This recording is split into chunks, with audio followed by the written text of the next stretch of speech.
Greetings, it's Jeffrey Guterman, and I'm so glad that you've decided to join us for this series, the JFK Assassination, 60 years on. And who better to be our first interviewee, the great Gerald Posner, at 4:15 p.m., a quarter after the hour, 4:15 p.m. Eastern Time. My father would be very proud right now. He died 10 years ago. He used to talk about Gerald Posner with me, and he'd be very, very glad to see me doing an interview with Gerald here on the 60th anniversary of the JFK assassination.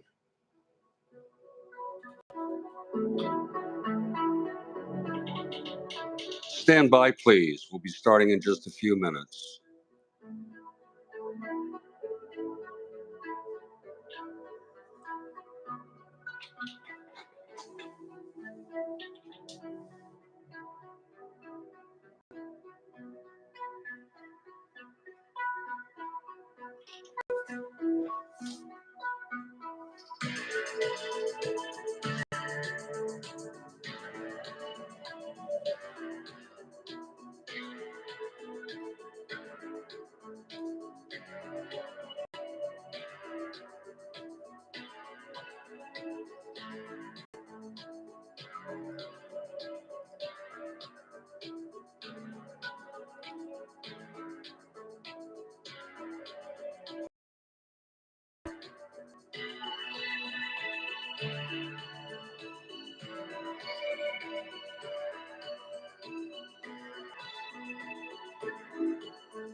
We're waiting for Gerald Posner, the prolific author of 13 books on topics so pertinent to history, politics, culture, including the great Case Closed.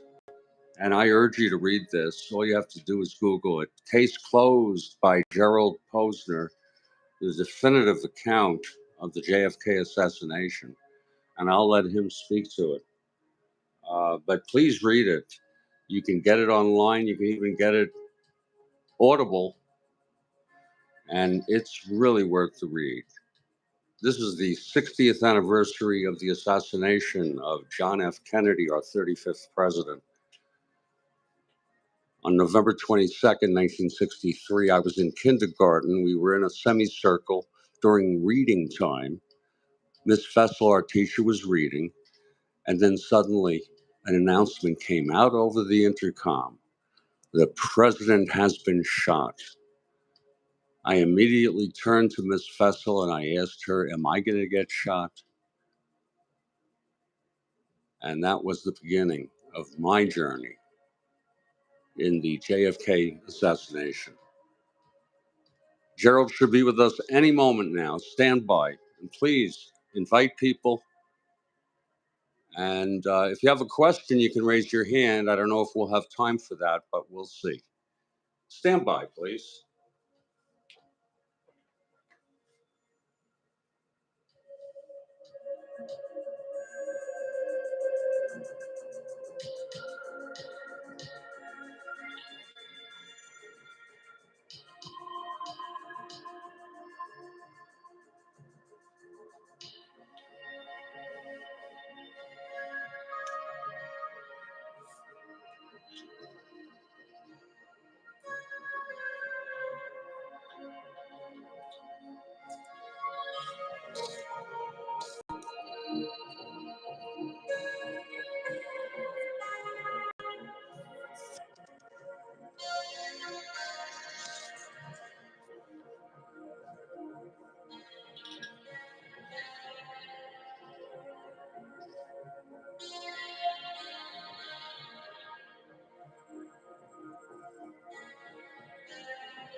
Ladies and gentlemen,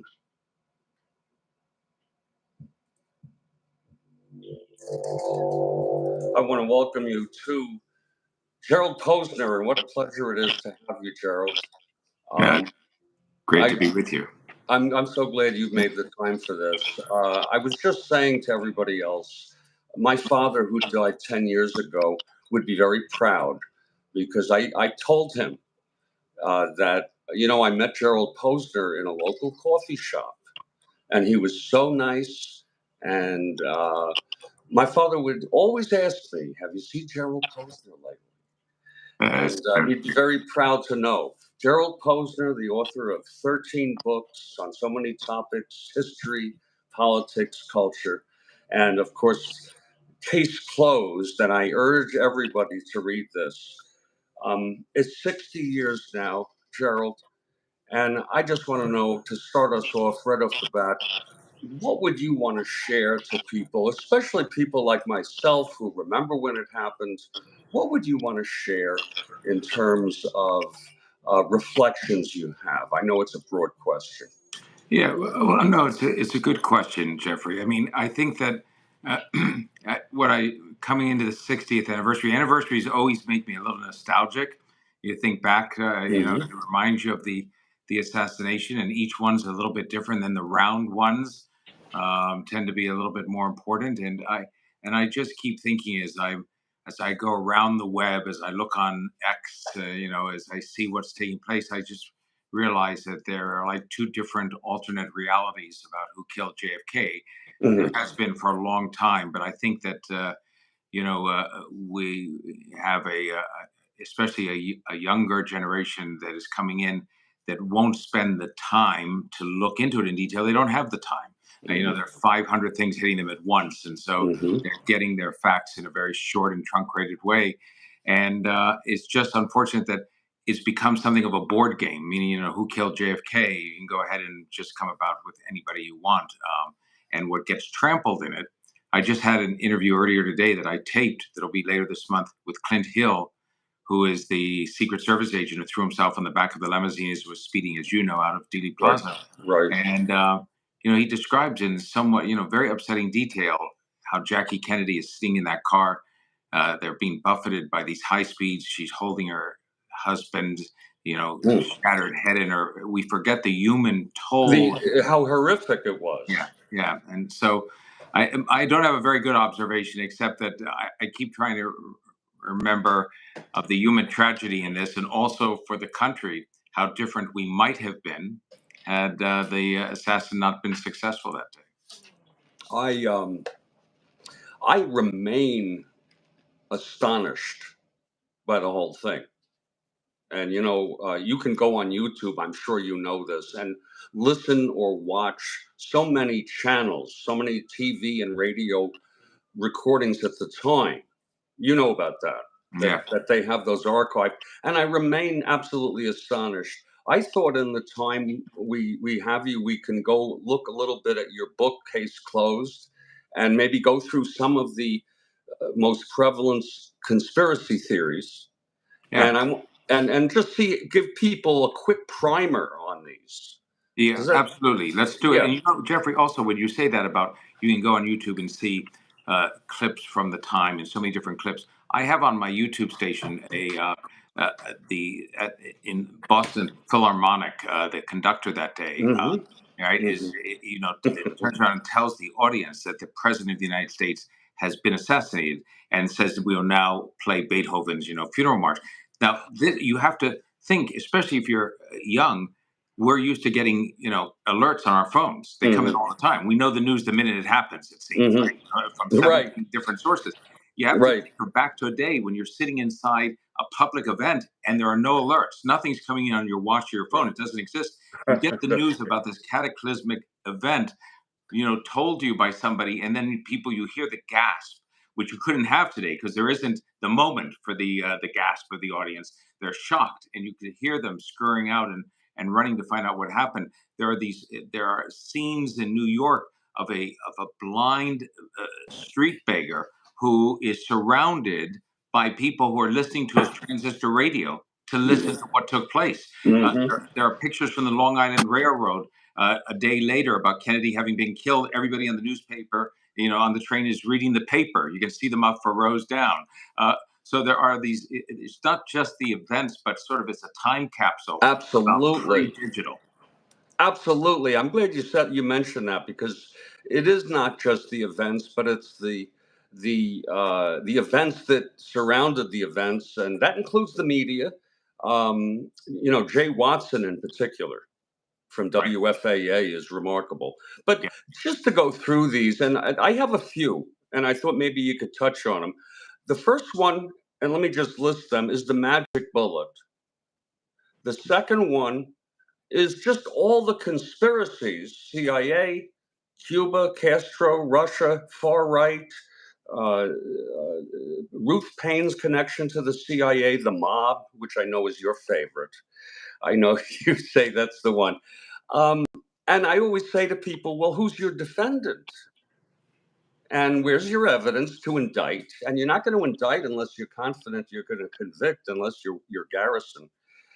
The magic bullet, though, is an interesting one, because if I'm not mistaken, you debunked that by showing that I think it was Connolly in the jump seat, and therefore the trajectory of the bullet, and the bullet wasn't as crazy as people say. So the great thing is, so when I started to research the case back in 91, 92, the first thing I'm doing is looking at the ballistics, the evidence, the ear witnesses, the eyewitnesses, the Zapruder film. What happened at Dealey Plaza?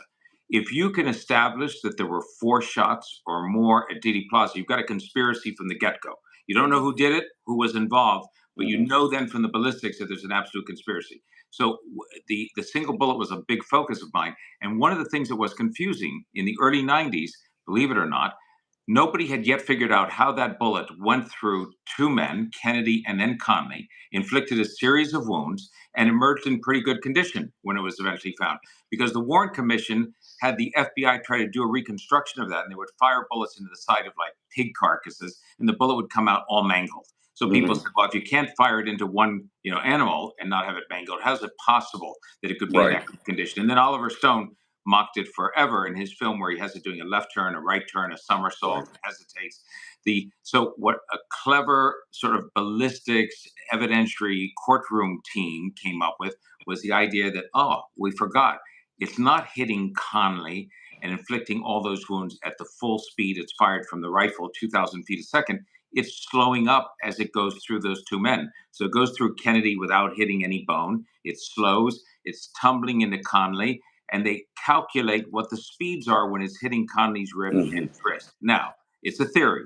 Then they redo it by getting cadavers the size and weight of Kennedy and Connolly. They fire the bullets at those speeds, and guess what? I have it in the book, in Case Closed. You can reproduce the so-called magic bullet all day long, and the 2 men are lined up for it. But here's the key. Even though I think the magic bullet wasn't so magic, it happened, the single bullet happened, that doesn't mean it wasn't a conspiracy. All it means is that one shot fired from behind the president hit both the president and the governor that day, and was later found at Parkland Hospital on a stretcher. It doesn't tell you if there are 10 other shots, if there was a front assassin who was waiting to shoot the president, if it was a world-class assassin. But it would tell you that it's a second shooter. If it wasn't the single bullet, that's right. If there are 2 shooters, it would tell you that it's an extra shooter. But my point is that people think if you say that the single bullet happened, they therefore think you're saying Oswald alone, and it's far from that. You're just starting your work. That's true. That's true. It's a very, very important point. And people, they just don't want to believe, because you go through meticulously in Case Closed. I've read it, and I've also listened to it several times. You go through meticulously how all these events happened, including Ruby. How do you even begin to explain how such a fantastic murder by an Oswald, a lone nut, and all these events, that Ruth Payne got him the job, that he had the shot, that Ruby shot Oswald, and he silenced him. How do we explain that he walked in at that exact moment? How do we explain all this? And the thing is, you can't explain it in a soundbite. There is no 15-second sentence I'll give you in which everybody then says, "Ah, now I understand it. That's it. Okay, that explains it." And that's part of the difficulty of it. I can, in 30 seconds, make you convinced you could understand why we all thought early on that it was likely a conspiracy. And the biggest reason is, I mean, there are a few things. Ruby's murder of Oswald, top of the list. You've got the accused assassin in police custody. What if James Earl Ray was arrested for killing Martin Luther King, was killed 2 days after he was caught by some white supremacist or a guy who looked like he was out of central casting to join the KKK and silence Ray? We'd be off and running thinking that there was a connection. You've got Ruby looking like he's out of central casting for a mafia movie. You've got the mafia hating Kennedy's brother because he's trying to break them up. Boy, from that moment on, you're guaranteed you're never going to find out the truth. And on this case, Jeffrey, more than any other assassination, it's the first time in modern history in which we have an assassin fire from a long range with a rifle, which immediately conjures up all the ideas of, Day of the Jackal, a professional assassin, hired hit. And he then gets away in the immediate aftermath of the assassination. So you're not sure exactly who it is. So you're speculating from the beginning. On top of it, he's a defector to the Soviet Union in the heart of the Cold War. He's trying to get to Cuba a few weeks before. He's just turned 24 years old. You are off and running on ideas. And then the Warren Commission comes in. We don't accept opinions of official appointed government commissions anymore. We would throw them. I'm surprised they tried to do it again, the government, on the 9/11 Commission. That didn't work very well. So, we don't like commissions, so don't have everything in public. On top of that, you keep some of the files sealed. We find out years later the FBI and the CIA lied to the Warren Commission to cover up their own secrets about trying to kill Castro and that. But still, put it all together, I understand why people think it's a conspiracy. And it takes a long time to disabuse them of that notion. Right.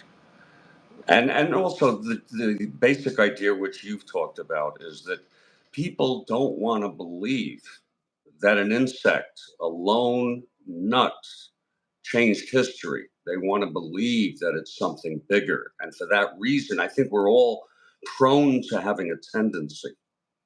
Yeah, I think that's right. And I wasn't the clever fellow who came up with it. It's actually a concept that William Manchester wrote, Death of a President, did. He had an analogy where he said, if you look at World War II, you've got on one side of the equation 6 million dead Jewish victims. On the other side of the scale, you have the Nazis, worst crime, worst criminals. There's a balance to it. In the Kennedy assassination, you've got this young, charismatic president, Camelot, the best and the brightest, so much potential for the future. The other side of the scale, you've got this just turned 24-year-old sociopathic loser in life, Lee Harvey Oswald, and they don't balance. If you put a conspiracy on the assassin side, if Kennedy was killed because he was going to get us out of Vietnam, he was going to break up the CIA, he was going to smash the mafia, it doesn't make you feel better about him being dead, but it gives some meaning to his death. Exactly. And it makes more sense. Right. Now, despite your view that you do not see any evidence that it's someone other than Oswald, if that's a correct representation, you don't entirely rule out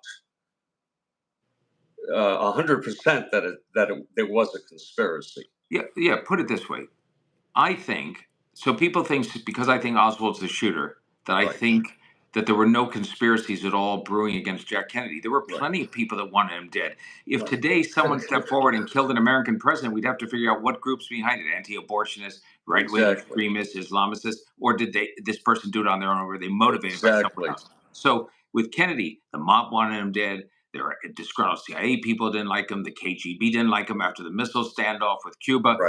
Castro knew he was trying to kill him. He's got a list of enemies. And people say, well, what about LBJ? And I always say, well, I guess the vice president is the person who has to be at the top of every suspect. Yeah, I'm not sure of that. No, but they have the most to gain. They're going to take over the job. Oh my goodness! My father used to always joke with me that he ducked as they turned onto Elm. That's fabulous. Oh, he was a tall Um, guy. But the thing is, so I do think those he conspiracies were was brewing. tall. He was Yes. tall.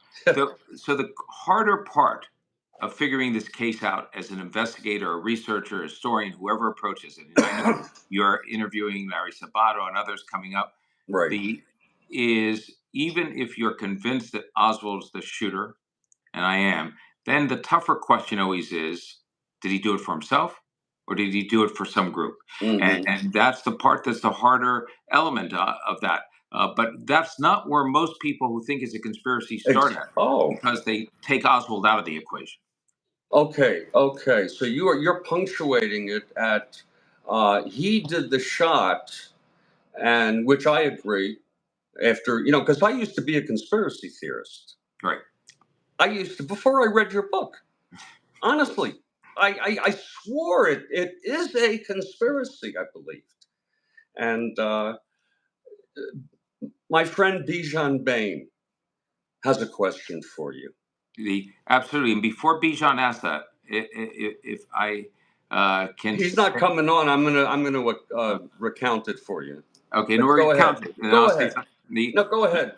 No, I was just going to say that one of the things, here's my challenge to conspiracy theorists if you want to bring Oswald into a plot. Oswald was on a bus on the way down to Mexico City Okay. in late September, when the White House announced for the first time that Kennedy was going to visit Dallas for a political trip. They didn't even announce the cities at first. So when Oswald is down in Mexico City in late September to the beginning of October, he's trying to get down to Havana. He's turned down. The White House then announces they're going to Dallas. They're stopping at Houston. They have the cities. Right. Assuming that the Soviets, and the Cubans were not part of the assassination plot. They didn't turn Oswald away because they were told to. That was legitimately done. Oswald would have been in Havana on November 22nd, but instead he comes back to Dallas. So any plot to kill the president involving Oswald has to bring him into the plot. That has to take place in the 6 weeks before the murder. You can't do it by telepathy. You can't do it by text message. So the question is, where is the evidence of somebody visiting him, somebody calling, somebody showing up at work? And that's where I think the conspiracy theories fail. I've never been convinced by anyone to show me how they brought Oswald in that 6 week period. The problem I have with the conspiracy theories is that first of all, I don't see any evidence for it. There's plenty of circumstantial evidence, if you will, that's suggesting it, but there's just no hardcore evidence. Conspiracy theorists, though, will say, and you know this as well, and I'm told this by them. I say, well, who if not Oswald? Where's the evidence? And they say, I don't have to prove it. It's up to the government to prove it. It's up to investigators to prove it. I just know something's fishy. Something's rotten in the state of Denmark. And I can accept that. In fact, I was doing a Twitter space, an audio conference on X the other day, about a week ago, and it got sort of hijacked, and I was okay with it, with the JFK assassination, but it was all conspiracy theorists, and I just kept listening. Now, Bijan Bayne, who I'm interviewing on November 22nd at 1 p.m. Eastern, and I will be listening. I will be there listening. Yeah, and that may be a little morbid, but that's about the time when he landed at Love Field, and he was shot at about 1:35, again Eastern, right? Not Central. Right. Here's Bijan's question, but I want to set it up for you first, and you can correct me if I'm off.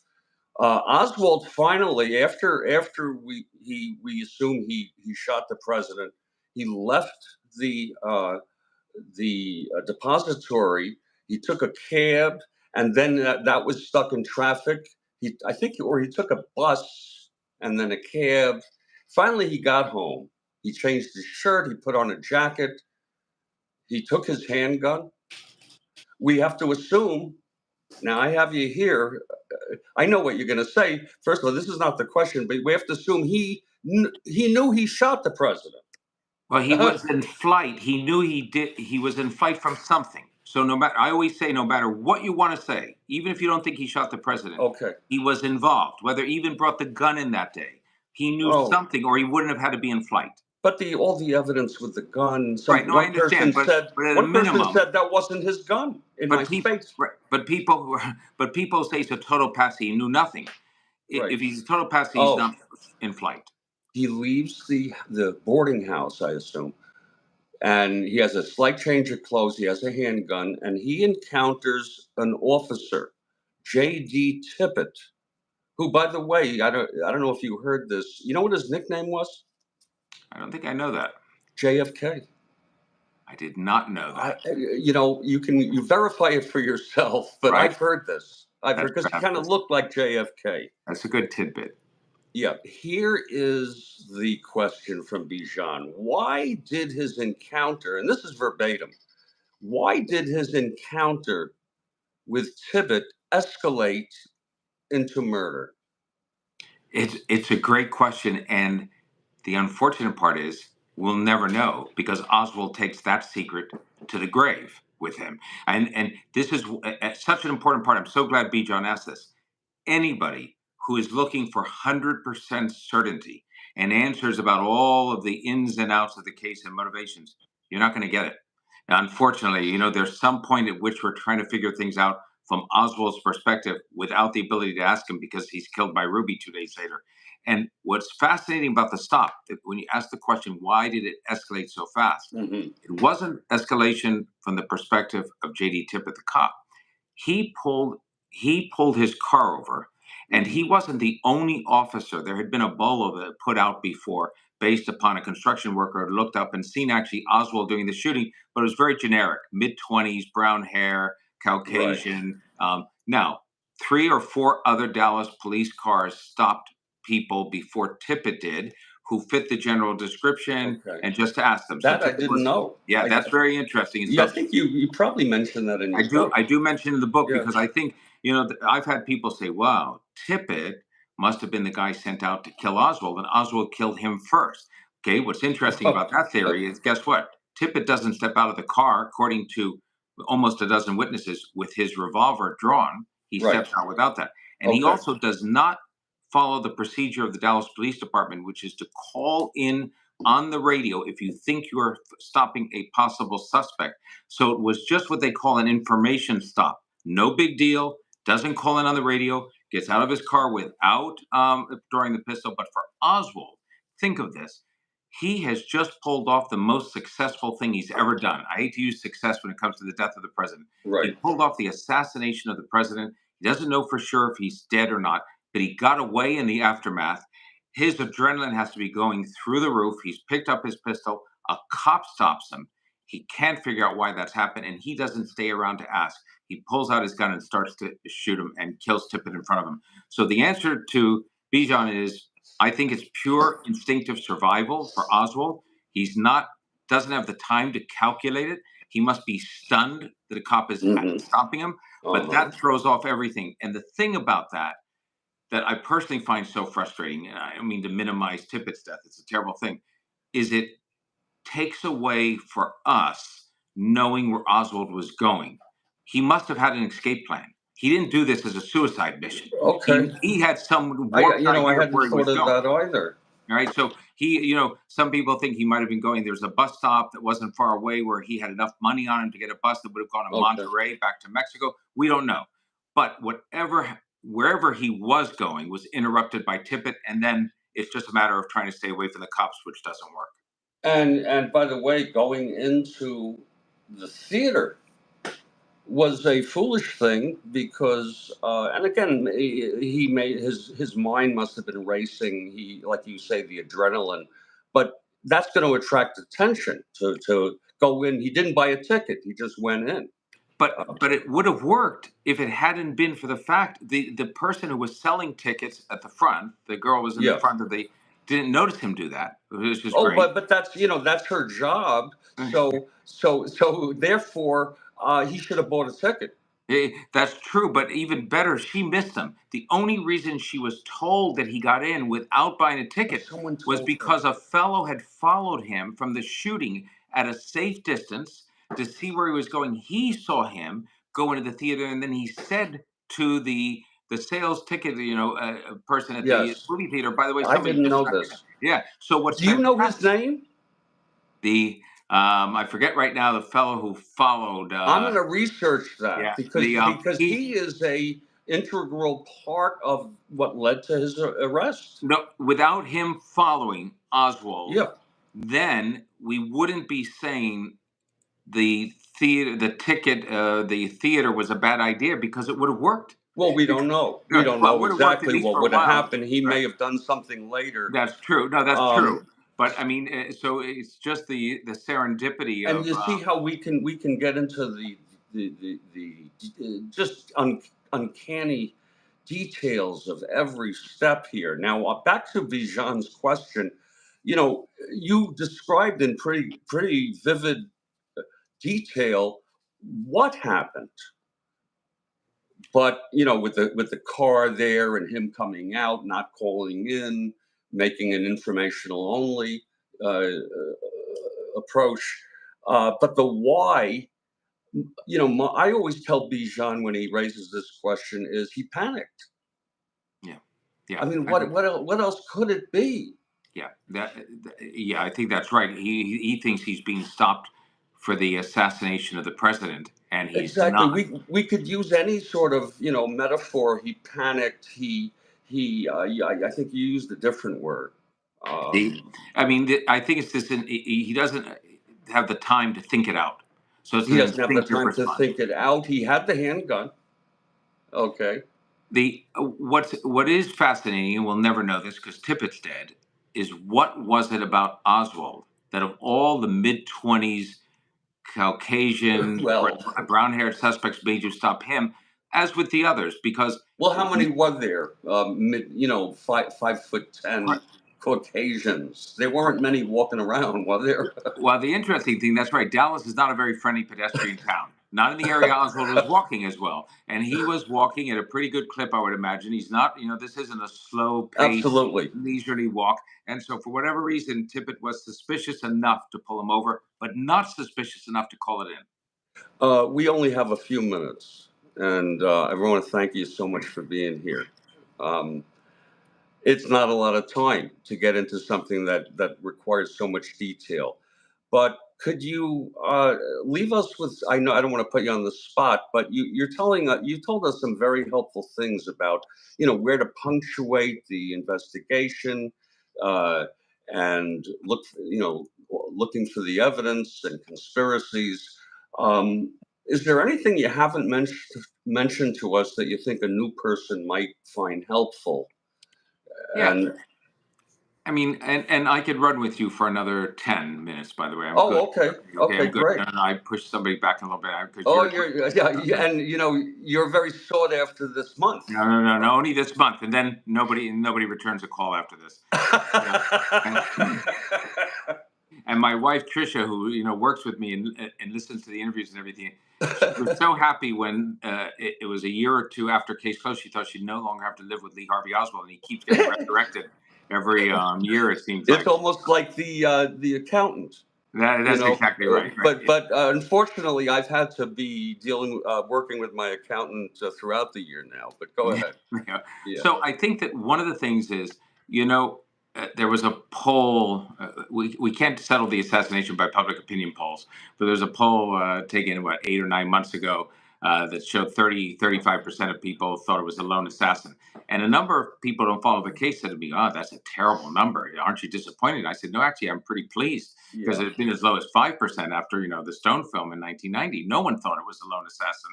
And one of the things I would say to anybody new to the case who hasn't looked into it is to ask 2 questions before you get into looking at the details. One is, you will have heard for 30 years or more about the assassination files locked up by the government, which should never have been locked up. I was always an advocate for release the information. We, the American public, have a right to know what's in them. But you lock them up and people think you have something to hide. Now, they're all out except for a few thousand, and those will be out in the next year or that. And what have they disclosed? Have you seen anybody come forward that says, "By the way, this is the proof. Here it is." No. Right. People will cite them. They'll refer to them. They'll make inferences, but it doesn't provide any evidence whatsoever. And I think that's important because those were the files we thought would if it was going to lead to anything, it would be inside there. And the second thing is, I know that I used to speak to people my age. I was in fourth grade when Kennedy was killed, and as Right. I would talk to people over the years, they would say, "You know what? I'm going to wait to see if somebody does a deathbed confession." People Mhm. do that, right? They get a guilty conscience near the end of their life, Right. and they say, "Okay, here's what's happened. We're now 60 years past the date, right? It's still no deathbed confession." Some people say that Howard Hunt, the Watergate burglar, had given a deathbed confession. Actually, he tried to sell an idea that said he was part of the Kennedy assassination, then died 3 years later. That's not quite a deathbed confession. Oh, and that you think that he just made that up? I think that he was selling a project Wow. that looked like it had a better dollar value on it than if he Did didn't. did that project ever come into No, fruition? it did not. And one Because of the that's a very, very twisted thing to do, isn't it? well, listen though, Jeffrey, we've had over 30 people confess to being the second assassin, to being the grassy knoll shooter. We've had Jim Files, a I convicted didn't know murderer, right? that. We say I'm the shooter, and then you have to figure out is it true or not. No shortage of people. You think nobody's going to confess to being the shooter, but they have been over time. It's the 60th anniversary. We have I guess we have about 5 minutes or so. Um, I've shared that I remember to this day, and it's a very vague memory, but sitting in kindergarten and hearing it on the intercom. I have two other memories. I have one memory which must have been in the spring of '64 during kindergarten recess period. I was with two other boys, and one of them said that, oh, I'm sorry, I forgot. That's later. I remember seeing replays of Ruby shooting Oswald the day it happened. I was in the den. I was unattended. I'm five and a half years old. My parents are somewhere else in the house. Okay, and then the other. Those are the two memories I take with me, and then it's built and unfolded through the years. And then when the internet emerged, and YouTube in particular, I was able to learn so much more. And then meeting you, and I think it was about 2000, 2005, roughly. And I read your book. But it just remains, it's almost like it's surreal to me. It's like it happened. Maybe it was a destiny. I can't imagine a world 1 second after that shot had it not occurred. Yeah, no. Like It's a light switch, yeah. everything changed. Could you leave us with some personal Yeah, no. experiences? So I was a few years ahead of you. I was in fourth grade at a Catholic school in Oh, San Francisco, okay. where Kennedy was a hero Right, among the nuns. He right. was the first Catholic president. Mm, The Italian. My father was Jewish. My mother was Catholic. The Catholic side of the family had pictures of Kennedy next to the Virgin Mary type of thing. okay. It was big news. So when the news came that day, I have a very vivid recollection of the teacher telling us, and then getting a large radio that she turned on for a little bit. Mm, But there's a girl a little bit to the right of me, and she started crying. And then they took us out of that pretty quickly into the general auditorium.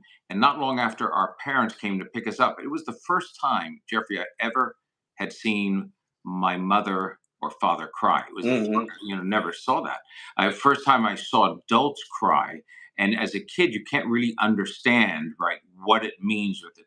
That, You're 10 years old. yeah, You could understand though that it was a major event. absolutely. And I will say that I'd love to have. I'm a skeptic. I have become a skeptic of um, eyewitness testimony. Right, Sometimes it's spot on, and sometimes it's malleable, depending on what you do. And right, what they call flashbulb memory, which is a traumatic event like 9/11, the Challenger, something like that. right. It happens. We get a flashbulb, like almost like going off in our head, and we have a recollection of it. And then over time, we go ahead and we talk to other people. We watch documentaries, we read books, read articles, and our memory picks up parts of that. So they did an experiment with the Challenger discovery in which they took students and they asked them, where were you? Who told you? What time? They went back to them a couple of years later. It's not surprising that more than half had a different answer. But when shown their original answers, here's the part's fascinating. They said, well, I'm sure what I told you originally was wrong, because what I'm telling you now is right. You could pass the lie detector test. So I wish I had a video of myself in that classroom, because I'd like to know what's accurate about my recall and what's wrong. I have a very, I'm convinced that I remember just like that, if it makes sense. But maybe the video would show me that it wasn't quite like that. Well, that's correct. And you know, some of now we don't know, we can never go back to what was going on in our mind. But today, with social media and cameras in our phones, we're easily able to look at ourselves and others in events when it happened. But you bring up a very good point that goes even beyond the present discussion, and that's about memory, because my research into memory is that we now understand that memories are reconstructions. It's not like that there's a memory that is just there waiting to be recalled. We reconstruct the memory, and this is a very simple description. And as a result, every time we're reconstructing a memory of a memory. So it's almost like if you remember the photocopies we used to make, and if you make a copy of a copy, and you keep making copies, they degrade. No, you're absolutely right. It was so fascinating. But on the other hand, you know, I'm a lawyer in another life.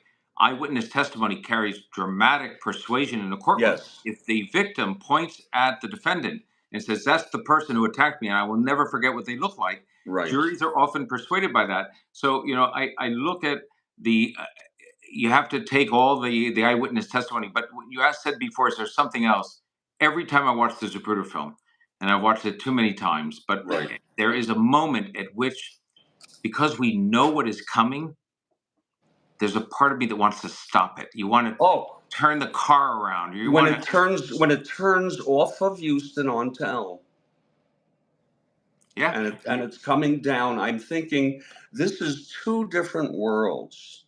It's this world, and then he gets shot right when he's behind the sign that obstructed our view, and it was a whole different world. And when the second shot hit, for all intents and purposes, Johnson was our president, because it was a fatal shot. You're right. And you know, you said before all the strange things in the case, and there are plenty of strange things, there's no doubt.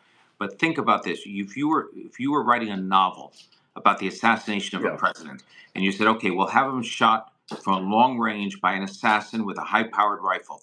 And just as he shot for the first shot, we'll have somebody on the side open up a big black umbrella right by him, and that'll add some drama to it. I would say, what are you, nuts? Why would anyone open up a black umbrella in the middle of a sunny day at the moment of the first shot? And that's because he opens it up. Yeah, no. So no wonder people think something's odd about it. And White, you know, that I love that little girl in the yellow little dress who is running as he's going down Elm, and then she stops and she looks back as if she's looking at the depository.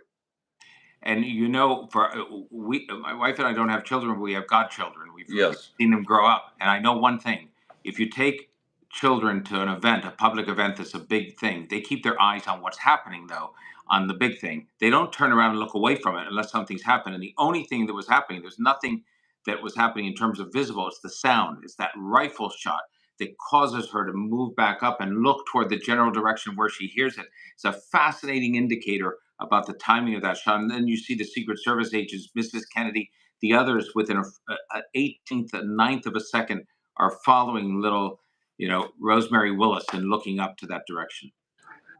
Oh, that was her name.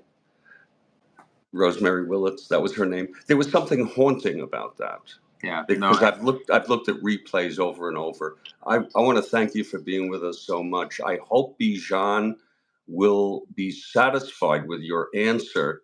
If not, he will have to get in touch with me, and I'll try a better answer. But that's the answer for today. And basically, the answer is similar to what I had said, that he panicked. He wasn't thinking it through.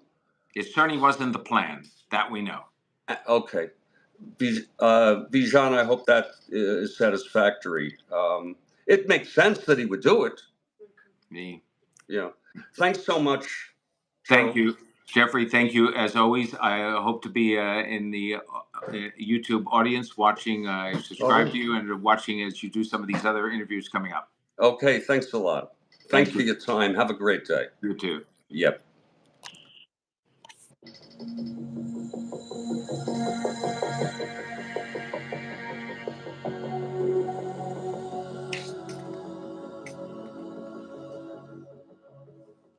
So there you have it, Gerald Posner, prolific author of over 13 books, including Case Closed. And I urge you folks, even if you don't like to read that book.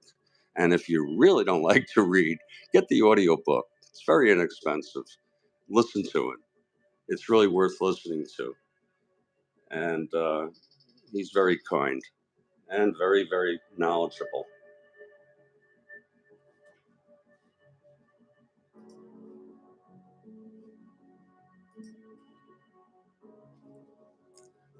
Our next interview will be with Larry Sabato, and he is a professor at the University of Virginia, and this one will be on November 16 at 11 a.m.